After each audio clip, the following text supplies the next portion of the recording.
The second coming of Jesus Christ is the most longed for, the most looked for event in history. Man has always looked for someone who can bring utopia to the planet. Think of a world without war, without disease, without death.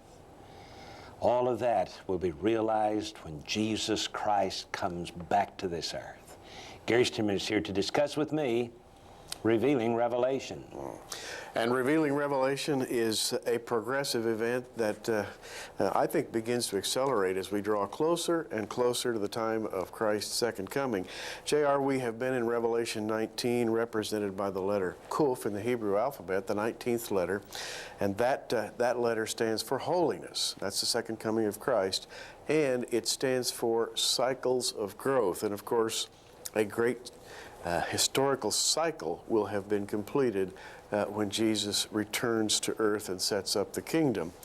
Which brings us then to the end of chapter 19. Holiness demands the destruction of the wicked. And we have in Revelation 19:19, "And I saw the beast and the kings of the earth and their armies gathered to make war against him that sat on the horse and against his army."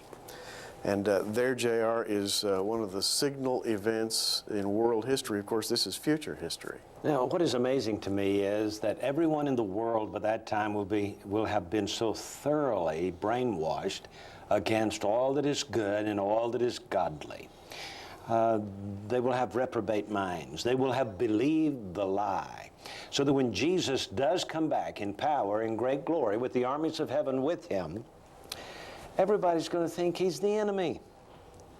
And they're going to gather their armies against him. What makes them think they could win such a war? Well, J.R., that question brings to light another element, another dimension of this whole problem of evil and wickedness. Revelation 19:20 says, "And the beast was taken, and with him the false prophet that wrought miracles before him, with which he deceived them that had received the mark of the beast, and them that worshipped his image. These both were cast alive into a lake of fire burning with brimstone." Now, here we have a little key, I think, because the beast and the false prophet were able to work miracles, meaning that they had made some sort of a direct agreement, covenant with the devil, with satanic forces, with occultism, if you will. The kind of thing that wizards and sorcerers have dreamed of for centuries will fall into the hands of the beast and the false prophet. And they'll actually believe, I think along with the leaders of the world, that their power exceeds that of Jesus himself. In other words, mankind on the earth at that time will actually interact with demonic beings? I think so.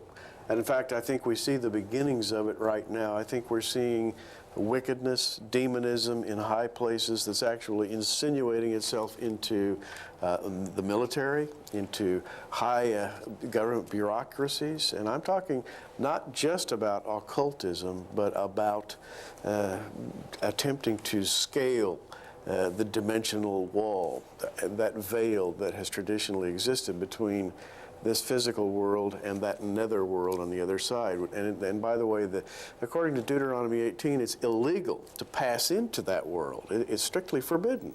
And yet I think men today are trying to do it, and Satan is going to give them what they want. So that they will have some kind of technology, supernatural technology available to them. They think they're going to be able to defeat the armies of heaven. Yes. Boy, are they in for a real shocker. Because Jesus will have none of it.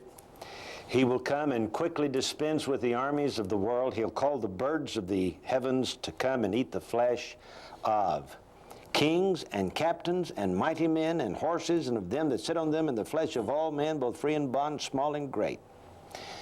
What a feast that's going to be. Can you imagine all those birds from the world in the Middle East? It's amazing to think about it, but Jesus says it, and I believe it.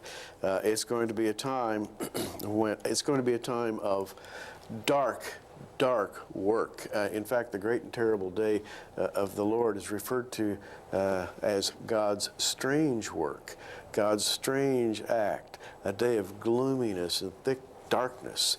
It's called the great and terrible day of the Lord. And it will not be a picnic, friends. It's going to be the kind of judgment that you'd probably rather not see. Well, blood will run to the horses' bridles. And in chapter 20, an angel comes down from heaven, having the key to the bottomless pit, a great chain in his hand. He lays hold on the dragon, that's the devil, and Satan, bounds him for 1,000 years. Well, you know, you'd think it'd be permanent, Gary, but there's something still in the works. Something still in the works, and that brings us to chapter 20, the binding of Satan for 1,000 years. And by the way, J.R., now we are in a different alphabetic category. Coming into chapter 20, the 20th chapter represented by the 20th letter of the Hebrew alphabet, which is Resh. And Resh is the initial letter of the Hebrew word Rasha, which means wickedness. And so this letter stands for wickedness and the wicked. And it's exactly what we find. All of chapter 20 deals with the binding of Satan, his being tormented forever, the great white throne judgment, and on it goes with the disposition of the wicked. So it is important to understand the meanings of the letters of the Hebrew alphabet, because John used that, or the Holy Spirit had John to use that, in laying out the book of the Revelation.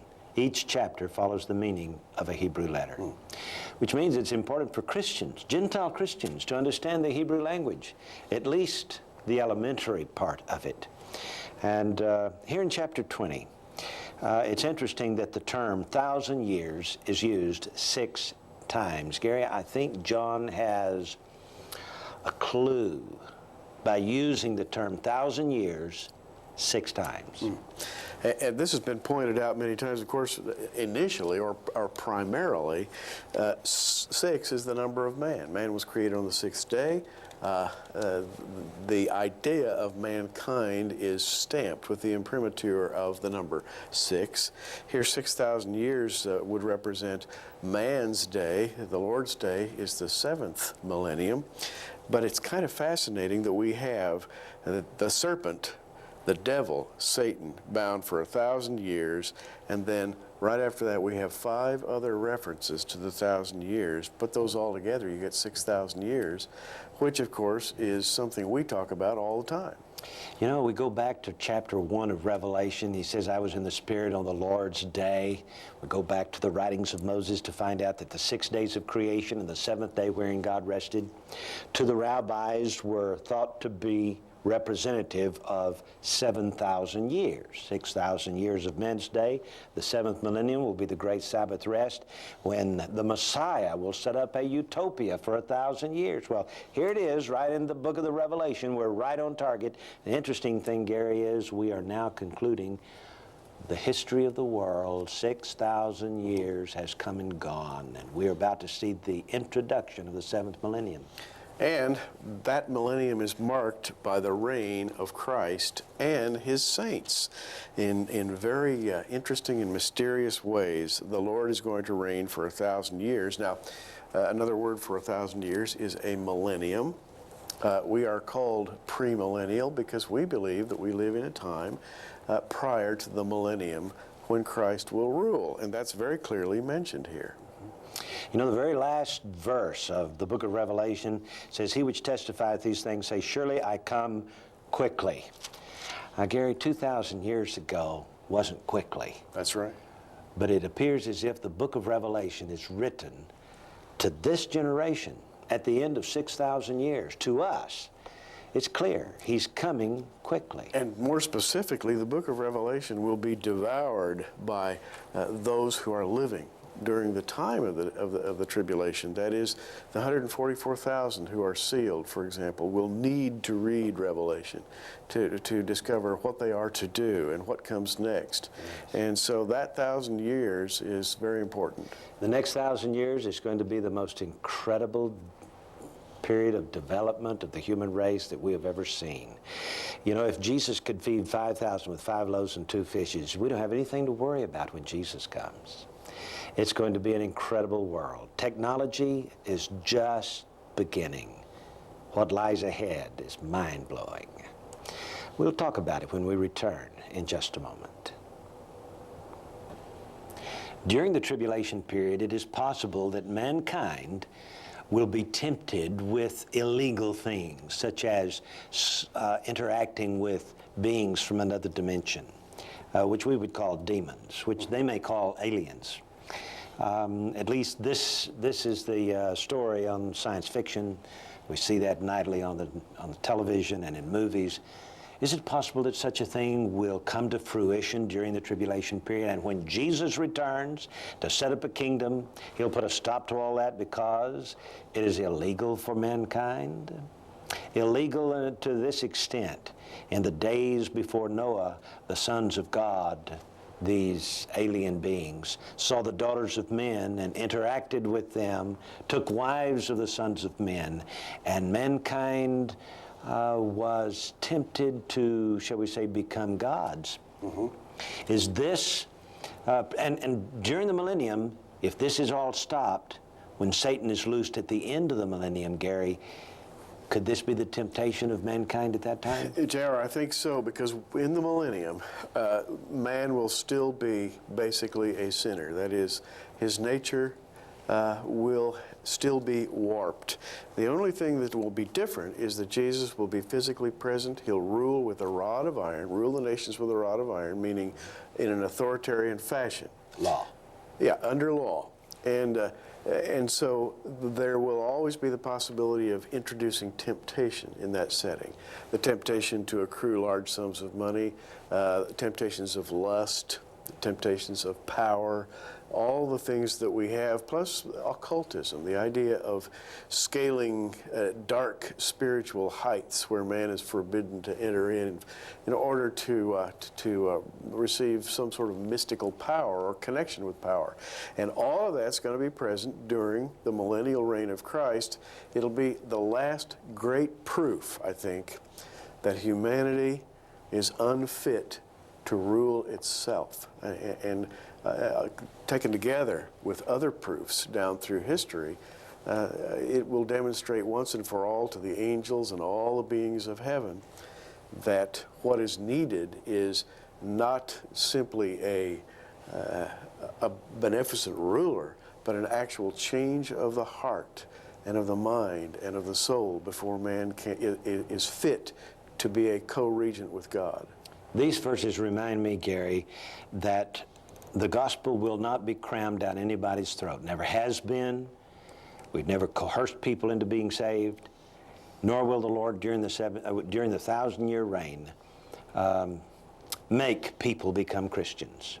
So at the end of that time, anyone who has not willingly received him as Savior and had their sins forgiven, when that 1,000 years are expired, Satan shall be loosed out of his prison and shall go out to deceive the nations which are in the four quarters of the earth, Gog and Magog, to gather them together to battle, the number of whom is as the sand of the sea. That's a lot of people, Gary. A lot of people, and here we have an international event. We're not talking here about a Gog and Magog, such as in Ezekiel 38, which is directed at the Holy Land. This Gog and Magog is international. It's global. And its energy is focused against Jerusalem from the whole globe.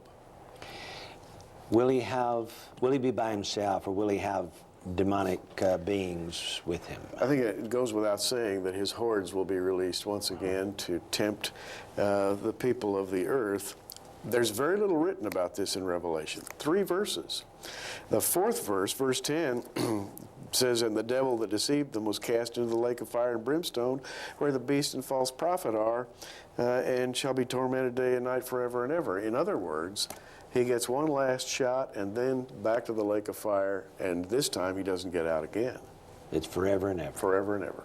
Then comes the great white throne judgment. In fact, the few verses of all the Bible that has terrified men, and rightly so. Any man who is not a Christian, who rejects Christ as Savior, needs to read these verses. I think that it would do something for every person to understand.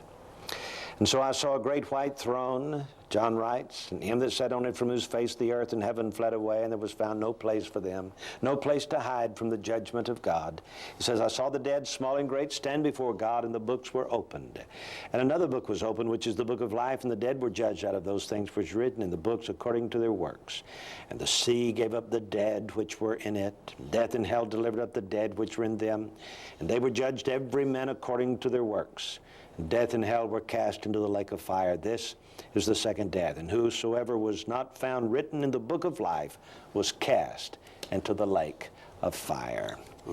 Gary, let's talk about the books and the people who are judged here. Well, J.R., to begin with, this metaphor of the books, and to me it's not a metaphor, there are actually real books of life. And you'd better be inscribed in the book of life. But believe me, you don't want to have your name rubbed out. But this comes back to what we've been talking about now all through the book of Revelation, that Revelation is a Rosh Hashanah event. That is, it's described by the actions of the 10 days of awe and Yom Kippur. For example, during the month of Elul, which immediately precedes Rosh Hashanah, Jewish people greet each other with this greeting, Lashana Tova Tik Tevu, which means, may you be inscribed for a good year in the book of life. Or they may say, Lashana Tova U Me Tik Tevu. May you be described for a good and a sweet year. Or they may simply say, Kativa Tova. May you have a good inscription in the book of life. This is the month preceding Rosh Hashanah. Now, when the trumpet sounds, Tishri the 1st, Rosh Hashanah, there's no more talk about that book of life. Suddenly, to use an old expression, it's Judgment Day.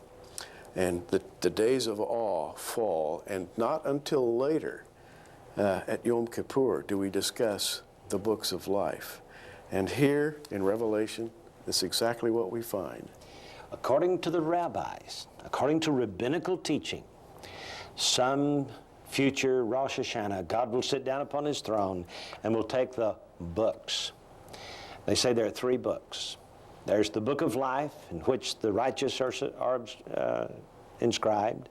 There's the book of death, in which the wicked are inscribed. And then there is a book of those who are neither completely wicked or completely righteous. But let's talk about the other 2 first. The book of life and the book of death. These verses say the books, plural. Yes, they do. So there is more than one book. And there are a great number of people who are not written in the book of life, and they must evidently be written in the other book. I would think so. That appears to be the connotation here, though it doesn't come right out and say it. The fascinating part about all of this is they whose names are not written in the book of life, who are evidently written in the book of death, are judged out of the things written in that book, because the book of death records all their works.